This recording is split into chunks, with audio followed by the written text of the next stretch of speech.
Well, good morning and welcome to CityLine. It is great to be in your home this morning. We are live every Thursday morning, and this morning is the 16th of January. Boy, where did that go? Later on in the hour, we'll be talking with, the Golden Gloves Boxing of Tacoma. They are back with Coach Mustin and Tony Anderson and Dedrick, who we had on last year. He has won more titles, so you definitely want to stick around for that segment.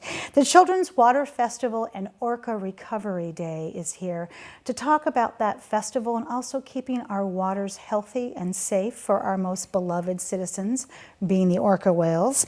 And then South Sound 911 is here. Mark is here to talk about the new facility and also some of the new technology that they have that you definitely want to keep an eye out for. Victoria is here from the Humane Society, our pet of the week, and our pet of the week is a love bug, so I can't wait for you to meet her as well. And then with me right now, I have two individuals who are a part of the Tacoma Area Commission on Disabilities. So please join me in welcoming Luke Byram. Hello there. You are with the Tacoma Area Commission on Disabilities, and you are a multiple-term commissioner, which means you have been on this commission for 6 years. Is that right? Since 2014. Yeah, welcome back. It's good to have you here. Thanks. You brought with you Rebecca Parson. Hello there, Miss Rebecca. Hi, thanks for having me. Great to have you here. You've been on the committee now for 2 years? About 2 years, yeah. 2 years, all right. And you are also on, within the Commission on Disabilities, there are subcommittees, and you are also on the Accessible Taxi Committee, and we're going to talk about that as well. Yeah. Welcome to both of you. So Luke, let's talk about an overview of this commission, because this is the time of year where these commissions open up and we start looking for people to fill vacancies where somebody has either termed out or moved on. So give us a quick overview of the role of the commission in our city.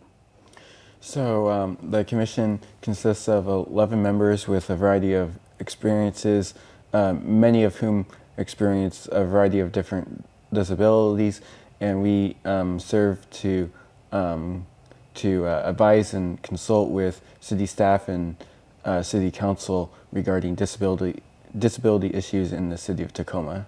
I love that. Yeah, that's something that needs to be forefront, and as we'll talk about more here, that all those disabilities sometimes are not really visible right. in terms of what we're looking at. So Luke, Tacoma just passed an ordinance that requires universal closed captioning at all public spaces in the city of Tacoma.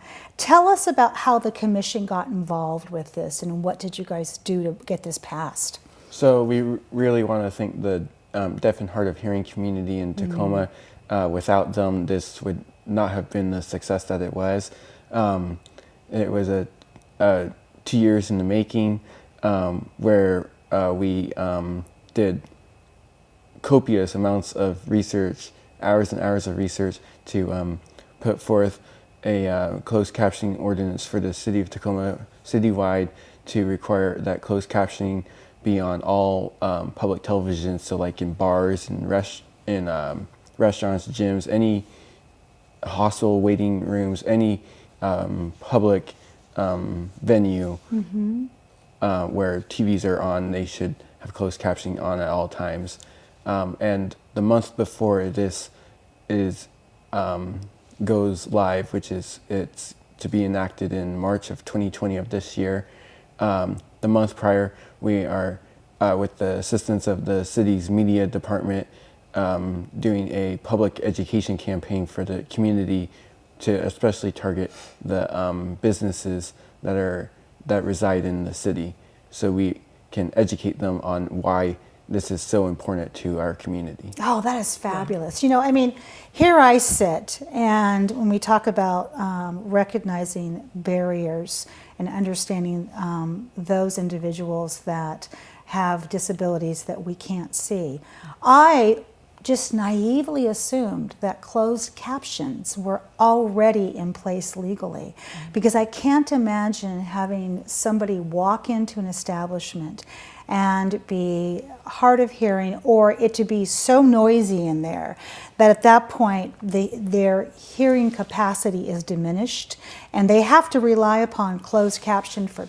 traffic, weather, emergency, something that's going on that screen in an extreme situation that could save their life, or they're just big Seahawks fans and they're really bummed out that they can't really figure out what's going on because of all the environment. So you weren't the only one. Our city council was really surprised were too. they? Yeah. See, look at this. And the thing about it is, it just doesn't help deaf and hard of hearing community, but as you illustrate, it helps everyone. It's universal design at its greatest, where it not only helps deaf people or hard of hearing, but it helps English second language learners and other people who would benefit from that assistance. That's quite fabulous. Boy, what a great awareness you've brought into our city. Rebecca, let's talk about, you are chair of the Public Works Subcommittee.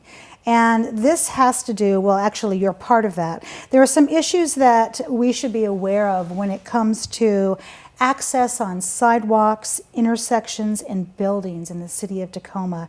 Give us an example of what this committee works on. Yeah, so this is really crucial because there's obviously a lot of laws about, through the ADA, about how things should be built so that people with disabilities can access them. But sometimes stuff happens. Commissioner Anthony Caldwell, he's gone around documenting different parts of the city where there are issues. So one example is, for example, there are regulations that the button to press a crosswalk light has to be a certain amount above the ground so that somebody in a wheelchair can access it. But there are places in the city where it's the correct regulation on the pole, but the pole itself is on top of a block.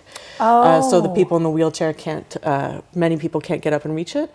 And also some of these buttons require more upper body strength to actually press than some people have. And so that's situations where, another example might be a lot of the scooters that are in the city, can be left anywhere, including in the middle of a sidewalk. So if somebody's in a wheelchair, they come up, there's no way to pass, they back up, they have to get to another curb cut, do they go on the street? And so it becomes very inaccessible. I've seen those scooters. I've actually had that thought because I've seen people just standing trying to cross and trying to get around the scooter.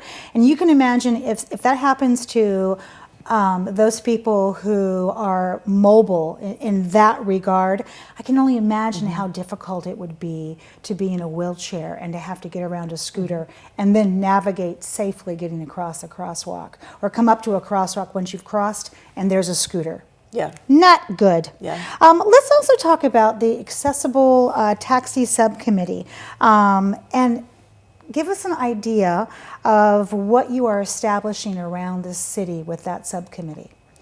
Yeah, so the city of Tacoma currently does not have a wheelchair accessible taxi service. So for example, wheelchair accessible taxis are also useful for people who do not use wheelchairs but may have other disabilities, for example, if they're blind or they can't drive for whatever reason. And so what we are hoping to do with this is the city has set aside a fund. Every taxi ride in the city generates a small amount of money, goes into the wheelchair accessible taxi fund. And we're looking at that and other funding sources to try to create a wheelchair accessible taxi service in Tacoma, because currently there is no 24/7 on-demand taxi type service for someone who uses a wheelchair. And it's really critical because, for example, I have a friend who's very active in the Tacoma Tenants Organizing Committee. She uses a wheelchair. Anytime she wants to get to one of our meetings or to a city council meeting, she will try to call the shuttle. It's not always available. It's not always easy to get on the schedule. And so then sometimes if one of us isn't able to pick her up, she can't make it. And so, for example, the Citizens Forum, if we have a Citizens Forum at the city, but not all citizens can attend it, then it's not really accessible. Yes. It's not really, that's not equity. And so we really need, and then also just things like, imagine you want to go out for the night and you want to just take an Uber there, take an Uber back, and you just do it spur of the moment, or you decide to meet up with some friends. Well, somebody who does not have access to that type of taxi service, they don't have that type of flexibility to get to a doctor or to go meet friends or to go to the Citizens Forum. So that's what we're trying to address. Very impressive, very thorough. Luke, you have turned your sights toward looking at navigating the internet and also websites. that address some of the challenges that people with disabilities have when it comes to looking at sites that are not friendly. Tell us about that work. This is an increasingly more challenging problem for people with disabilities, particularly those who experience blindness and require the use of a screen reader for their technology use on a laptop or some other electronic device, because if those websites are not accessible, then those will not be compatible with their screen reader. So making sure that they are compatible is very important. And so we're working closely with the IT department for the city to ensure that city's websites are as accessible as possible for all who want to visit them. That's impressive. I mean, truly, this commission is dissolving those barriers. In this last minute, Rebecca, let's talk about how this commission is working with the homeless, which is a huge issue right now. Homelessness and the intersection between homelessness and people with disabilities is huge. Many people with disabilities wait years to get into an affordable and accessible home. And many people with disabilities who are living on a fixed income, they're already in, the place they're currently in was all they could find, all they could afford. So if it's bought by a developer so that it can be, that rents can be doubled or tripled, then many times that person with disabilities may not have somewhere else to go and they become homeless. And just all the challenges of homelessness are compounded by somebody experiencing a disability. Thank you, both of you, for being here today and bringing to light the great work this commission does. And I want to have you back on the couch real soon for a good update, okay? Thank you. All right, you're welcome.